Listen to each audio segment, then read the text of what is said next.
Gohan and Whis show up at Capsule Corp looking for Vegeta. They need him because Frieza decided to decline the training offer that Whis was offering because he wanted to get stronger on his own, and Gohan runs off to find him.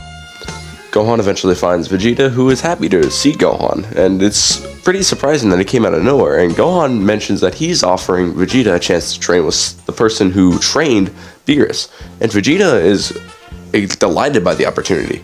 He's really excited to finally be able to find something groundbreaking to get him to catch up to everybody else, because he's been on his own this entire time since he hasn't had Frieza, but he has always kept training, and he knows he's well deserved for strength.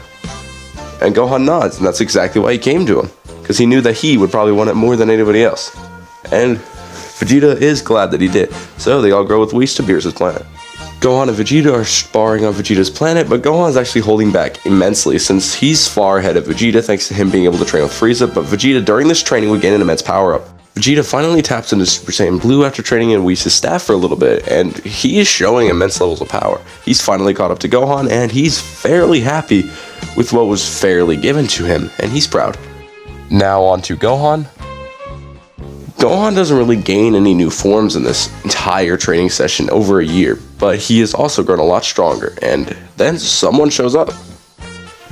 Champa shows up to Beerus' planet, and it's an awkward greeting, but he talks about tournament, in which Gohan and Vegeta are excited to enter so they go to Earth. Gohan ends up finding Piccolo, in which they meet and begin to catch up with each other. I mean, it's been a decent bit of time since they've seen each other, about a year, so the two begin to catch up as Piccolo remarks on Gohan's power and how immense it is. He also mentions that Frieza's been training the entire time while he was gone, and seemingly has gotten a lot stronger, and Gohan's excited. He actually has a good training partner besides Vegeta to go with, and just in case if it happens and he's needed, he's also strong enough in case if he decides to start blowing up the planet again. And Piccolo agrees, but that's why he's always been training this entire time, because he needs to be on his toes in case if Frieza decides to go full ham on the entire planet, and Gohan agrees. I'm actually going to change up something I mentioned in my last part, and I'm going to actually make the change that Super Buu came out, in which Gohan broke him out, Buu out of Super Buu, because I do believe that is a pretty important part, and I like Buu as a character. But anyways, Vegeta's actually able to somewhat convince Buu to join the team in exchange for chocolates, so everybody goes to the time chamber. Gohan and Vegeta begin to train in the time chamber, and they're actually showing growth. I mean, Vegeta is impressed with Gohan's strength. He has grown from what he was back in the Cell Saga. Like, he has made him so impressed to the point where Vegeta is honestly surprised, because he has to admit that Gohan did surpass him at one point. But yeah, Vegeta is able to actually show a lot more of Super Saiyan Blue's capabilities, and Gohan's able to show a lot more of his Ultimate Form capabilities, but it's time for the tournament.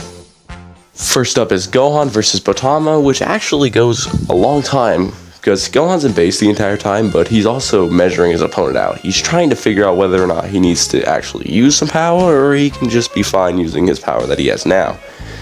And that's kind of where he's at. He's debating whether or not to use power or not, but he ultimately knocks him out.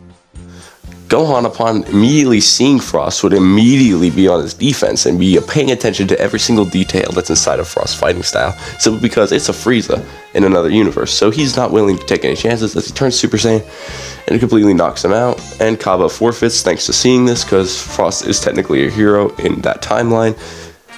Gohan versus Vegeta would go out, but Gohan would eventually nearly succumb to the heat, but with his cocky nature and savage nature like he has in Super Saiyan 2 when he's overconfident, I would say that he is fairly in the right here to throw out a couple insults and destroy Vegeta pretty easily. Gohan versus Hit would begin, and it's a pretty weird match at the start because Gohan has to size up Hit and see what Hit can do. He doesn't know, and when he starts seeing that Hit is starting to move in like a weird pattern, and he's able to hit him when he's not even trying, and which he does, as Hit is able to lunge at Gohan while activating a little bit of his time skip to catch him off guard.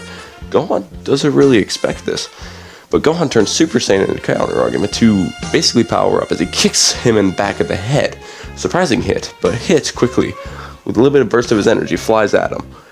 But Gohan, changing his hair color, would fly at Hit, literally landing a combo on him. Hit's confused, the power was out of nowhere. But the combo by Gohan just keeps going. Gohan is about to end it with a Masenko, kicking him into the air as he would dash up, punching him again. Charging up a giant Masenko to completely shatter the entire dome that was set by Champa.